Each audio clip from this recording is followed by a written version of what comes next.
Hello, everyone. My name is Ikia Safo. Today I want us to talk about these things. So, what does parenting involves? Parenting involves knowledge. You need to acquire knowledge. Yes, it's very important that you acquire knowledge once you become a parent. You need to have skills. You need to have grit. Yes. Most people, once some time ago, we posted on social media, I think it was Facebook, and I saw a comment. Someone was saying that, so parenting to, they are teaching us how to parent our children, how to raise our children. I was like, I smiled actually when I read that comment. Of course, people will say what they have to say, what they feel like they have to say. And my main point is that let's look at this. If our parents really, imagine if your parent, okay, knew how to parent well, learned, had there was a parenting, school that helped your parents, that taught your parents a lot of things, how to understand children and all of that. Do you think like imagine the kind of children we would be? The most problems that we are facing now, okay, most of the problems we are facing now wouldn't have been there because we would have had parents, who would have raised us to become really wholesome. But that is not the case. A lot of us are suffering. Even some people may have, in quotes, become, the lawyers, the doctors, and all of that, but still you could feel that there is something. And most people will go like, oh, we turned out okay and all of that. That's a conversation for another day. You didn't turn out okay. We didn't turn out okay. Because there are lots of mistakes. Of course, our parents did what they knew was right. There was no school. There was, there was a lot of things were not there as there is now. So of course, they did what they knew was best for us, but it wasn't enough. So you can't be in this century and say that you won't learn anything. You just raise your child the way you feel you should raise your child. No, you don't have to do anything based on assumptions. You don't have to do anything based on how you feel. Assumption is the lowest form of knowledge. Assumptions is the lowest form of knowledge. So you need to actually know that even before you become a parent, we are trying to, push this thing that it will get to a time, I believe, that before you marry, you should learn something about parenting. You should learn something about children, how the brain of the child works. And I know that we'll get there. So when you become a parent, you need to seek knowledge. That is the first thing you have to do once you become a parent. Before I had the opportunity to bring to help in the upbringing of some children, some really wonderful children, and I didn't know. I was quite young then. I didn't know anything about parenting. That is actually one of the reasons why that was something that grew my interest on learning more about parenting. So I didn't know anything, and all of us, all the ladies who were taking care of these children knew nothing about parenting. We were only doing things that our parents, what we knew from our parents. So there was, all of that. And I actually got to, I think a year later or two, I decided to learn more about parenting. So I'll go online and search on some activities. And, as you are searching, you get to see more of those things. So I got the opportunity to learn more because I saw that parenting isn't really about assuming. You don't have to assume, you need to learn. So I started learning things which was helping them. Even with the small things that I was learning, it was helping me because it helped me understand the children. It helped me know how you need to talk to a child. It helped me in all of those things. So before I actually gave birth, I told myself that I was actually going to learn to get better. I made a promise. I wrote it somewhere that I will raise my child and I will be one of the best parents. This was the promise I made to myself and my unborn baby. So it's important once you become a parent, you need to learn, you need to acquire knowledge, you need to, it's something that should be a priority. And acquiring the knowledge doesn't mean you are just, learning without applying. You need to learn and implement what you learn, because it's in the implementation that will help you know, okay, this is what I did, these are the consequences, or these are the challenges I face, this is how I'm going to do it next time. You understand? So it's important that as you are learning, as you are acquiring the knowledge, you are also implementing what you are learning, because that is where you see the results. Let's take note of that. And you need to also acquire skills. You need to acquire skills. Most parents are not, emotionally intelligent. We all want to raise children who are, disciplined, responsible, and all of that. But in reality, we the parents, most parents are not disciplined. Most parents are not responsible. Most parents don't even want accountability. They don't like it when people tell them what to do. And yet, you want your child to listen to you all day. You want your child to be disciplined. You want your child to be able to control their emotions. But you are everywhere. How do you think, you are telling your child to do this, and you are doing the opposite of what you are telling your child to do? Do you think it's going to be effective? No. So you need to acquire skills. You need to be emotionally intelligent. One of the, things that you need most is emotional intelligence, because your children are going to do things that you want to explode. Your children are going to do things. See, your child will not be perfect. Let's not we are sometimes overwhelmed because we think that the child has to be perfect, like my child needs to get it, my child has to do this.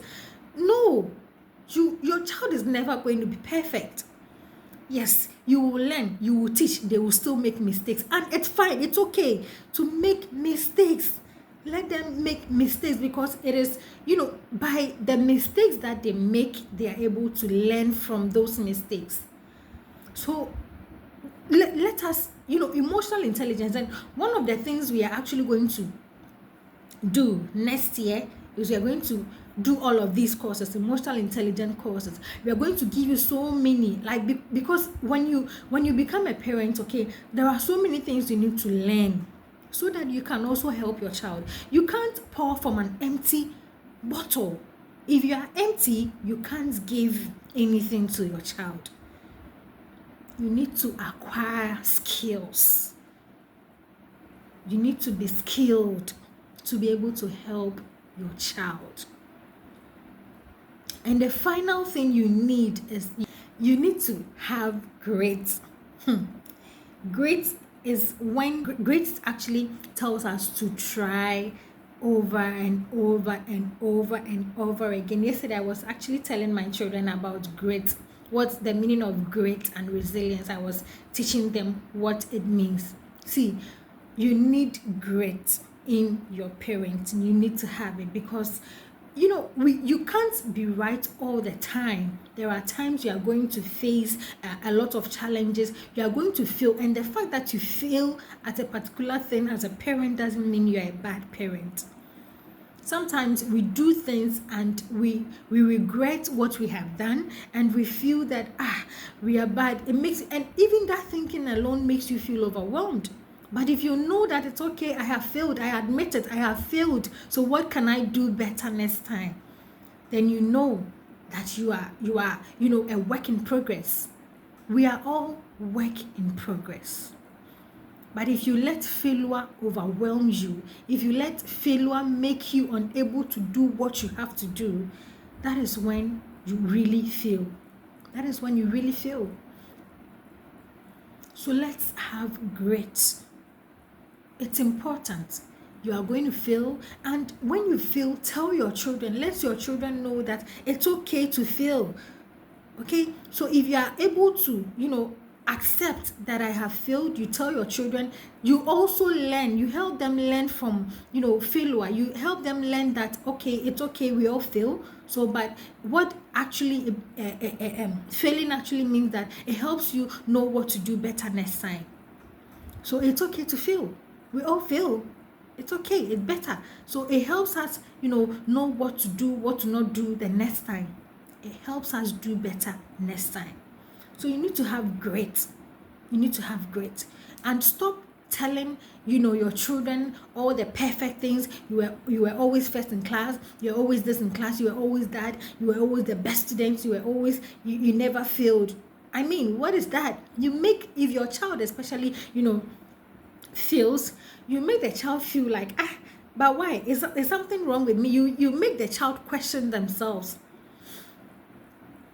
Okay, so share your stories of how you failed and how you were able to also pick up yourself back up.